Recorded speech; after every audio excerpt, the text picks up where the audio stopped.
Happy Tax Day! Not.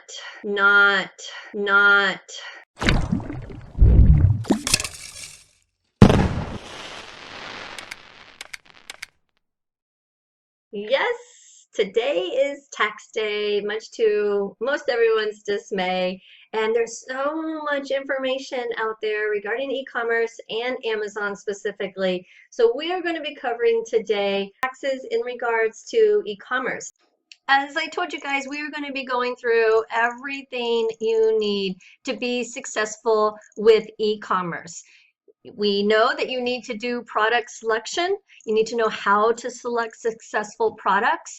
You need to know scanning apps and how to scan so that you can make good buying decisions. Listing your product on Amazon and eBay, shipping your product, selling your product on the platform.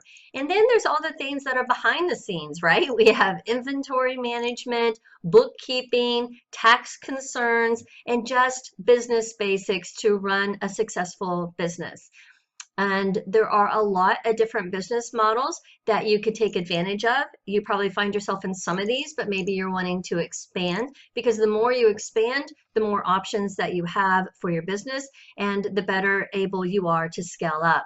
So we will be talking about private label, liquidation, wholesale, drop shipping, retail arbitrage, online arbitrage, and everything else like auctions, garage sales, thrift, and dumpster diving. So all of these things are going to be found on the Entrepreneur Girl channel. So please click subscribe. Thanks, guys. Today on our list of things we're going to be covering, we are going to be talking about taxes because it is tax season and you are probably at least curious about this, if not totally freaking out. So I'm going to try to ease your mind and talk to you about this as best I can. Disclaimer, I am not an accountant or an attorney. I'm just an entrepreneur that has to deal with this right alongside you.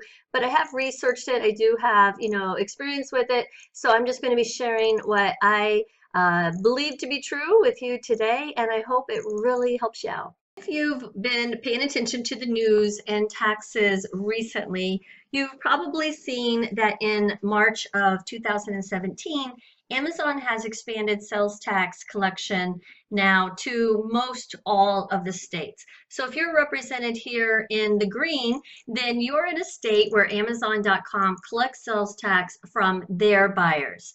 If you are in the white, Oregon, Montana, Alaska, or New Hampshire, then you are states without a sales tax.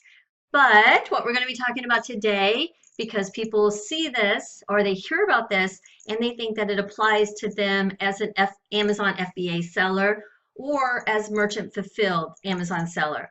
But if you look at here on this little note, Amazon does not collect sales tax on your behalf. That is your responsibility to do. And we're going to be talking today about whether or not you need to do that. This site is taxjar.com and it's a little pricey. I'm not affiliated with it, but I love it. So I want to let you know that it's here. You've heard me talk about it before because they handle all of your taxes so that you don't have to. And I just think it's a responsible thing to do.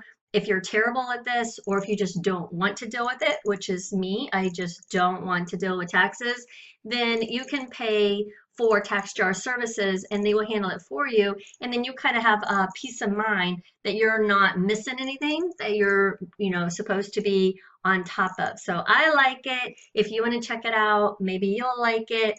All right, let's move on now. So I've been getting a lot of questions about people freaking out a little bit that, oh my gosh, Amazon is now collecting sales tax in my state. Does that mean that as an FBA seller, I have to collect sales tax in my state? Or I just read that they're collecting in this other state, like Indiana, as merchant fulfilled. Do I have to now charge all of my buyers that live in Indiana? So there's a bunch of questions out there, and the reason why that is because e-commerce in the big picture is relatively new. So there's a lot of tax laws, a lot of laws in general, a lot of legislatures that just It's just a gray zone. It hasn't been defined real well as to how we're going to handle this influx of e-commerce sales.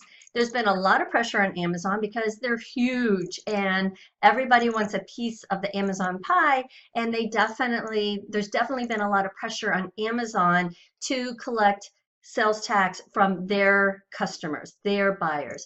But as Amazon FBA and Merchant Fulfilled, it is a little different for us still. I'm going to link the old video that I did. There's been a couple of them where we've talked about taxes here on the Entrepreneur Girl channel, and I'm going to link them down below so you can also browse through those. I'm just going to be talking about new changes today and what I feel you need to know because it is tax day, and I know this is on everybody's mind. Okay, there's two different types of taxes that concerns everyone. Of course, income tax would be one. And so I wanted to show you what Amazon has to say about income tax and third-party sellers. So as you see here, the part that I want to highlight to you, if you have more than 20,000 in unadjusted gross sales and more than 200 transactions. So not one or the other, but if you have both of these things, then according to Amazon, you are required to file Form 1099-K. If you are a non-US taxpayer, then you need to fill out Form W8BEN to Amazon in order to be exempt from the US tax reporting requirements. Now, if you are a professional seller, you should have already provided taxpayer identification information to Amazon because that is a requirement that they kind of have you walk through as you're opening this account. If you're an individual seller that exceeds 50 transactions in a calendar year, regardless of your sales volume, then you also should have submitted taxpayer identification information to Amazon. And if you are just starting, and you're a beginner, because that's a question I get all the time, like, okay, I just started this month. Well, obviously you haven't hit this yet, so I really wouldn't worry about it. I think what they're trying to do with this is differentiate the hobby sellers, like, okay, I'm just cleaning out my house and getting rid of a few things, and I'm never going to go on it again until I clean out my house again, and then I eBay stuff I come across, to people that are actually trying to have this as a job. You know, this is your job. This is enough money that you really are more than a hobby seller, and you really need to be filing and claiming your income. 1099-K that Amazon is referring to, and this is what is used by sellers, you know, third-party sellers on like Amazon, PayPal, eBay, Square, all of them, right? And this is only issued to sellers who made over 20,000 and over 200 transactions on a single platform. So example, if you made 50,000, say, and had 500 transactions on Amazon, then Amazon would send you this 1099-K form. But if you made, say, 10,000 and only had 100 transactions on eBay, then you're not likely to get a 1099 from them. So whatever platform you have those sales for, that's the platform that is going to send you this 1099-K. And it includes your gross sales for the year, but it also doesn't really take into account things like your sales tax or shipping fees, anything like that, refunds, returns, things that you and I have to deal with in the life of being an e-commerce shipper. So that's why it's important to keep track of your income and expenses on your own, which we are going to be covering in the bookkeeping section when we talk about that here on the channel.